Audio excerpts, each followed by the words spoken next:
series. I have a lot of thoughts, so let's just get into it.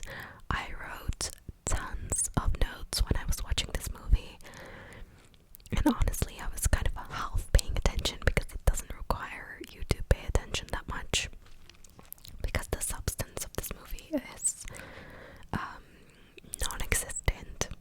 And also I don't know if you've seen, but on TikTok I saw this video of these two girls watching Twilights and playing a green flag, red flag game, where every time something happens that is positive, for example, like Edward talks to Bella in a nice way, they wave a green flag. For example, Edward says that he wants to eat Bella, basically. Then they wave the red flag. And I thought it would be so funny to play this game with after. However, I think if you did, your arm would literally fall off from holding up the red flag the entire movie. So yeah, that is like the brief introduction to this. If you don't know what I'm talking about, I've done another video talking about after before. And so the first movie is called After, then there was After We Collided, and then After We Fell. Damn, this is the fourth movie. I'm so sorry. So After We Fell was released last year, and this year we have After Ever Happy, so that's what I'm going to talk about. Honestly, they are, this is like based on a book series that was originally written on Wattpad, which is a fanfiction website, and I think Tessa, or whoever wrote this, I think her name tag was Imaginator1D.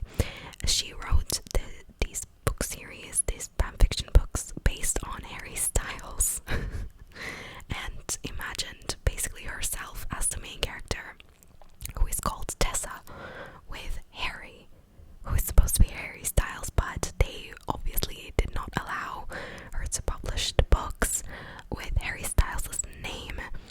So the main, like, love interest, the second main character, is called Hardin. I've never heard this name in my entire life, but they changed it so that it's not Harry Styles, obviously. So that's where the inspiration comes from. And from what I remember from the After series, like original After series in Wattpad, there was a lot of drama going on with all of the other boys in One Direction, and all of the other boys were part of the cast, the characters.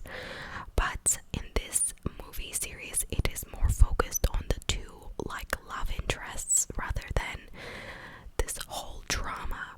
And the whole, like, movie series can be explained as this romance drama, but it is very, very toxic and is super unhealthy. Let me read you the description of this last movie. It says, as a shocking truth about a couple's families emerges, the two lovers, Hardin and Tessa, discover they are not so different from each other.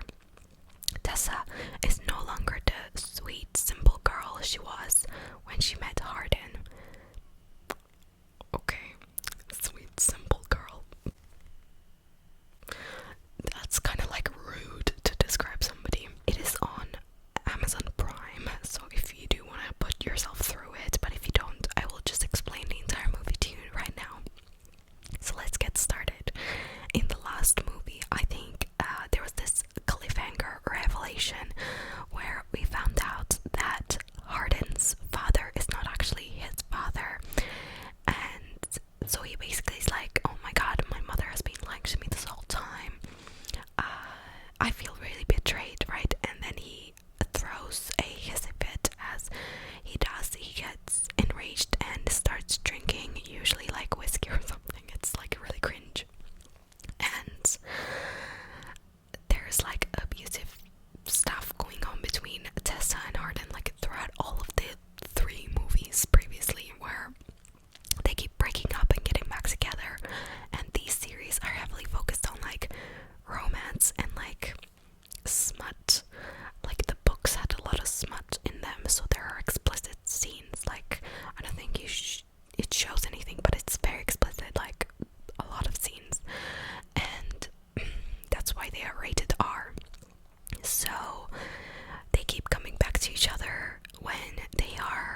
you know, having romantic moments, and then they're like, oh, we love each other, but then they break up the next day, and this happens, and it's honestly really tiring to watch, because this is the fourth movie, and we're gonna get into it, but they have done the exact same pattern in this movie like 3 times.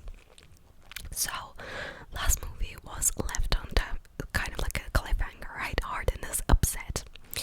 So they were at his mother's wedding, and Hardin basically flees the wedding because he's really angry. His mother has been lying to him. So he decides it would be a great idea if he went to his mother's house there in London, by the way, and burned the house down. Yeah, I am not even joking. This, I don't even remember if this was a thing in like the book, but it's been ages since I've read them. So he starts pouring the bottle of alcohol that he was drinking from all over like the sofa in his mother's house, and then he says, Tess, if 2 people love each other and there can be no happy end. And then she replies, because this is all happening while he is burning down this house, right? And then she replies, don't quote Hemingway at me. I was literally laughing, cringing so hard. He's like, if 2 people love each other, there can be no happy end. And then she's like, don't quote Hemingway at me, who was like a writer, because they study like literature and stuff, while burning the house down. I don't know how they came up with this, but whatever. Also, this guy, Hero, who plays Hardin, doesn't have a posh British accent. So in the first movie, and I think like the second movie, his accent was like so bad because he was trying to emulate the posh British accent, but he doesn't have it. He speaks like a roadman. And he completely gave up on this posh accent in this movie, so he kind of speaks more normal now. So I kind of like that. That like there was like an accent change. So he's pouring this alcohol down and he sets it on fire. The house is literally like going up in flames, and I think Vince, or this guy, like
is to use her feminine charm, I guess, and to use sex as leverage or some shit, because she knows like every time they do it and it gets like mature and I cringe, they get back together, kind of.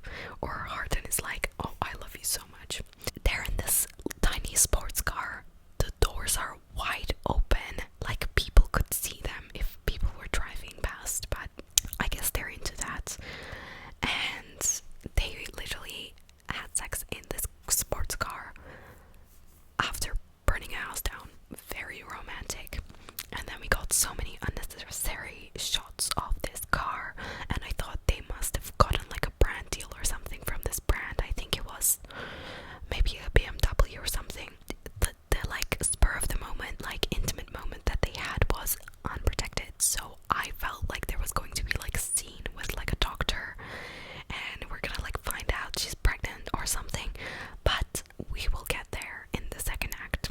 So they obviously exchanged some poetic words about, you know, making excuses for Hardin's behavior, and then she's talking to this woman who she's staying with and says that she is fighting against the current to save him rather than herself.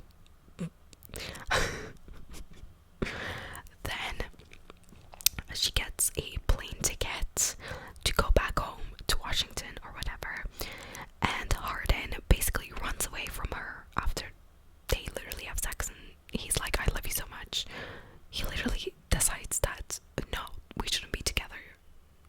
Okay, he goes to his like London friend's apartment, and they immediately, as soon as they see him, they're like, we're throwing a party.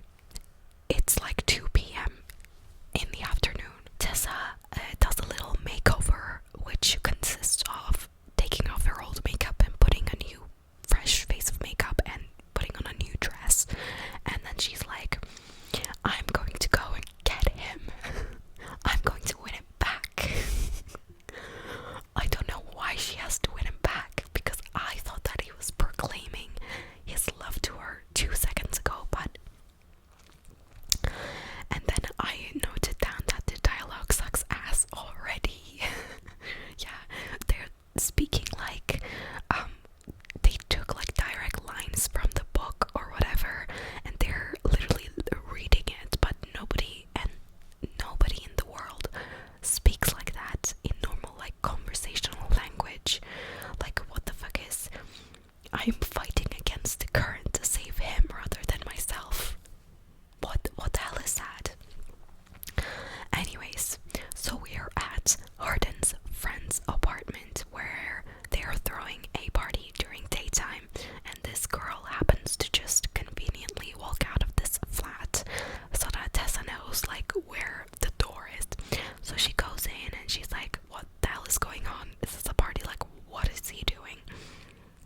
And then he goes into this kitchen, and are we shocked that she finds Hardin sitting on the countertop with a girl wrapping her arms around him, and he's like shirtless wearing this leather jacket. And then she's like, kind of like, okay, that's it, I'm done. Like, she turns away, but then she changes her mind and she gets so toxic. It's so funny. She grabs a bottle from the countertop, she throws it on the ground, and she's like, I'm done with you, blah blah blah. And everyone's like, what the hell is this girl doing? But like, he acts like he doesn't know her to his friends. But after she breaks the bottle and she's like yelling at him, he's like, Tessa, outside now. So gross, so toxic. And then he basically, after commanding her to leave the flat with him, they're basically like having a little fight, like continuation of this toxic fight. He says to her, what us? There is no us. You don't belong here. You don't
goes to their flat because they were living together. I don't know why he was saying there's no house when they were literally living together. So she is in their Washington apartment, you know, gathering her things so she could leave. I'm assuming she's gonna go and like stay with her mom. They had special effects when she was in the flat and she was remembering all of their like moments together. She was seeing them like on the counter, like baking stuff and, you know, laughing, and they were standing in the middle of the flat in the last vision, and they were like kind of hugging each other, and then both of them turned to like ash, like on the ground with the special effects, and then the song was literally saying when we turn to ash or something like that, like at the same time, like they were turning to ash. I was cringing so hard. It was so funny. Like, I cannot take these movies seriously. And after this moment, which felt like a lifetime, she goes to the bathroom to find her dad, because he was like allowed to stay there by Hardin. Like Hardin said, you can stay there, to her dad, who was an alcoholic. And she was in this flat for 5 minutes already. And she goes to the bathroom, opens the door, and he's lying there on the ground. He has OD'd, and she's literally like losing it, obviously, because what's happening right now? They just killed him off. I wrote down like, why didn't she notice the smell though? Because she walks in and she was there for like 10 minutes walking around the flat, but she didn't notice there was a smell, and he looked like he had been like lying there for a while. So she's obviously traumatized as hell, because she just got like kind of like dumped again by her abusive boyfriend, and now her father, that was just recently like entering her life and trying to be better for her, died right in front of her. Like, it's dead. Like, you found his body. That's horrible. She goes home with her mom. She's like crying. She's depressed, obviously, and her best friend Landon is there for her, which he's like the only good character in this entire like movie series. Her bestie Landon calls Hardin to let him know of this situation that has happened with her dad, but he ignores the call because he's so self-absorbed and can't, you know, acknowledge that other people might be having problems besides himself. But then 2 seconds later he changes his mind and calls back, and when she doesn't want to talk to him, that's when he wants to talk to her. And then he says, I am who she needs. Really? Really? She's like, no, I don't want to speak to him. Like, why the hell would I speak to him? Because he was literally yelling and screaming about how they're not like going to work out together, they're not good together, and now she should like get the fuck away from him and leave. But Hardin, you know, is very, very annoyed now that she's rejecting him, and he literally hops on a plane and goes to Washington to see her. Landon, meanwhile, is being a great friend, and I read that Miss Girl is depressed because she was like not eating, whatever. Understandable. And then she's like thinking about their relationship for some reason instead of thinking about her dad, and there we get like a flashback of how Hardin had previously promised Tessa that he would stop drinking, which I just said, like, her father was also an alcoholic, so like she has daddy issues, she has boyfriend issues stemming from the same like problem. But he also said like he would stop, so he made her a promise, being like, I love you so much, of course I will stop,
way.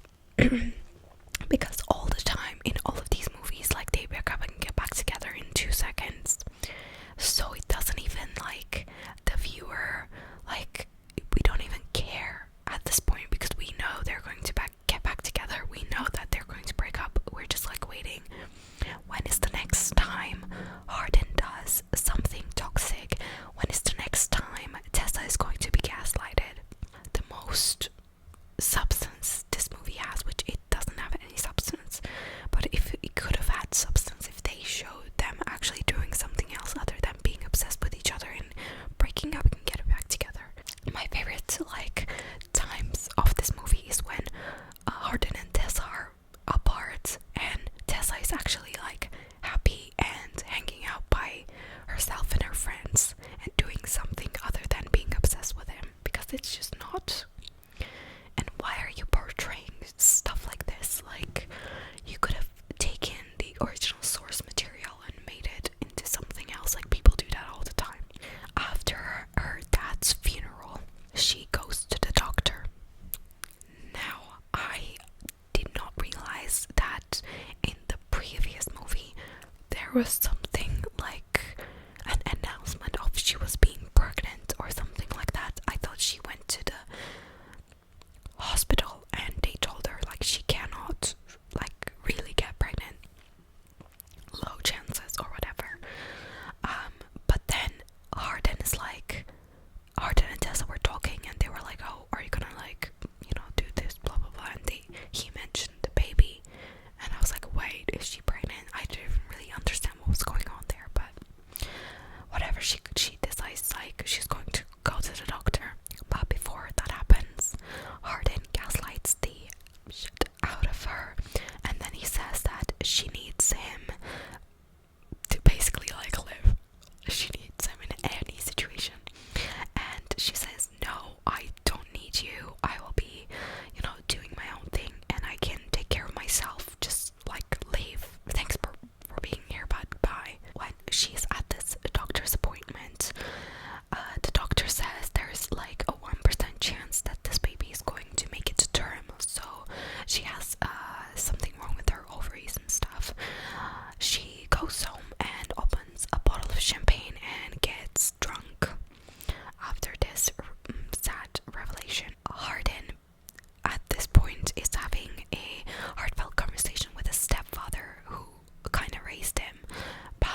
much time apart? What do you mean? And then she explained to him how unhealthy their relationship is, and he keeps coming back once they have sex, and they keep breaking up and getting back together, and he's not taking it seriously. And I thought like all of this is valid and like the healthiest thing that she has ever said in from ever. And he continues to like gaslight her and says that you cannot run away from yourself by moving to New York. Why is she supposed to run away from herself though? I don't understand. She is not the one being toxic. Like, he is driving her to being toxic. She is the one like being psychologically abused, like literally. I don't know. He's like gaslighting the living hell out of her. You cannot run away from yourself. So cringe. And I thought that this the genre of this movie should be changed to a comedy rather than the drama romance, because I could not take it seriously, and drama is supposed to be like more serious and like it's supposed to give you different kind of emotion and not laughter. I was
basically, no, I'm not going to go out with you tonight, when he invites her to this like gallery opening with with his friends.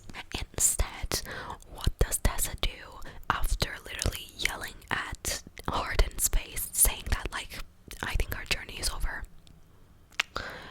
She goes to this book signing. She ditches her own boyfriend to go see Hardin at this book signing. She goes there all like undercover vibes, like with her hoodie on and her cap, and she's like right at the back, and he's like talking like about this like romantic shit, like that doesn't even make any sense. And she looks to the side and sees he's looking at this girl that's standing on the side, and she decides to leave at that point because she gets jealous, obviously, and she walks in the rain, waddling back to her flat, and then he carries on with his book reading, and then the credits roll, and do you know what happens after that? They say they are making another one because it says to be continued, and I literally lost my shit at that point. I was like, what can we watch at this point? What else is there to make about this story? Because there's nothing original in any of these movies. So yeah, I think this ended up being such a huge rant, and I'm so sorry because I got really heated, but I really like discussing movies and stuff, especially this like shit movies. You know what I mean? But yeah, that was the ending of this movie, and I basically like peppered in how I thought about this movie, like police or ambulance siren. Okay. I basically like peppered in about how I thought about this movie like throughout this whole video, and I obviously don't like it, but I think it's really funny, and if you want something on the background, that is the only time that I would recommend this. But even then, like, you could put on something else like Gilmore Girls or something, like that's much better to have in the background than this like little shitstorm. Yeah, this was like more explicit video, wasn't it? Because I said a lot of like curse words. But like, this movie's rated R, so it's kind of hard to talk about it without. I thought the dialogue was cringe. I thought everything was like bad. It's just a bad movie. Like, it doesn't even deserve the 4-star rating it has. I think the acting is also cringe. Like, everything is cringe about this movie. I don't even know like if the actors themselves are bad, or if because like the script they get and how they're being told to act is like the direction is bad, and that's why it's like their acting styles is being affected to give them like the benefit of the doubt. But overall, I would give like 1 star out of 10. 1 star because it made me laugh, and I guess I enjoy like talking trash about things. Yeah, I have like big eye bags right now. You can't really see on the camera because I'm probably blurry at this point because the lighting went bad, because it got cloudy. But I literally went to bed at like 4 a.m. because I couldn't sleep. I tried, maybe it could work without ASMR, but it didn't work. It looks way worse in real life, in my opinion, but when you put eye cream on, it is better. That's a tip for you if you have some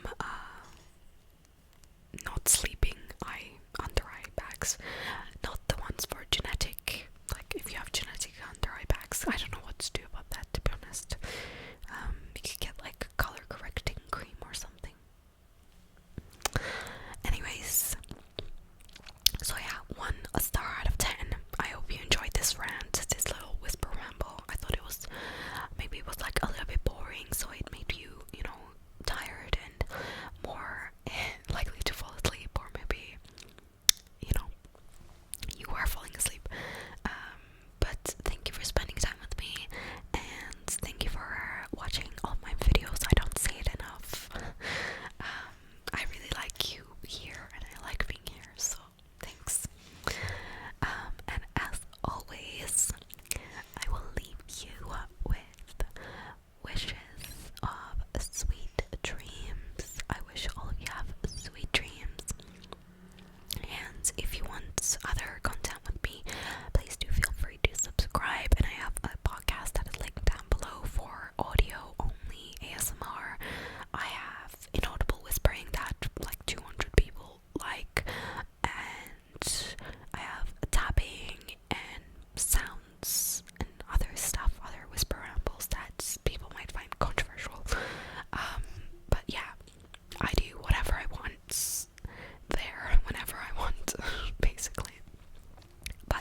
I wish you all sweet